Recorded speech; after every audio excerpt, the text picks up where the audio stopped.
ప్రభుత్వం మారినప్పుడు తమదైనటువంటి టీంని ఏర్పాటు చేసుకుంటారు అధికార యంత్రాంగం. అది ఆల్రెడీ మొన్న చీఫ్ సెక్రటరీతో పాటుగా రవిచంద్ర గారిని అపాయింట్ చేసుకోవడంతో తనదైన టీంని చంద్రబాబు గారు ప్రిపేర్ చేసుకున్నారు. అలాగే ఇక జగన్ జమానాలో ఉన్నటువంటి కీలకమైనటువంటి అధికారిని పక్కన పెట్టడం, తమదైనటువంటి టీంని ప్రిపేర్ చేసుకున్నారు. అందులో పురపాలక ఎక్సైజ్ పాఠశాల విద్యాశాఖ ప్రధాన కార్యదర్శులు వీళ్ళ ముగ్గురు మీదన జగన్ టీం కిందన ఒక ముద్ర ఉంది.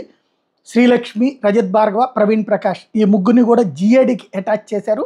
అలాగే జనవరుల శాఖ ప్రత్యేక ప్రధాన కార్యదర్శిగా సాయి ప్రసాద్ని, పంచాయతీరాజ్ గ్రామీణాభివృద్ధి శాఖ ముఖ్య కార్యదర్శిగా శశిభూషణ్ కుమార్ని నియమించారు. టోటల్గా చూస్తే 19 మంది అధికారుల బదిలీలు అన్నటువంటి జరిగింది. ఐఏఎస్ అధికారుల్ని కొత్త పోస్టింగులతో ఇప్పుడంతా సొంత టీంని ఏర్పాటు చేసుకున్నారు. తద్వారా ఇక అధికార వర్క్ అన్నటువంటిది తమదైనటువంటి స్టైల్లో నడిపించుకెళ్తారు చంద్రబాబు గారు.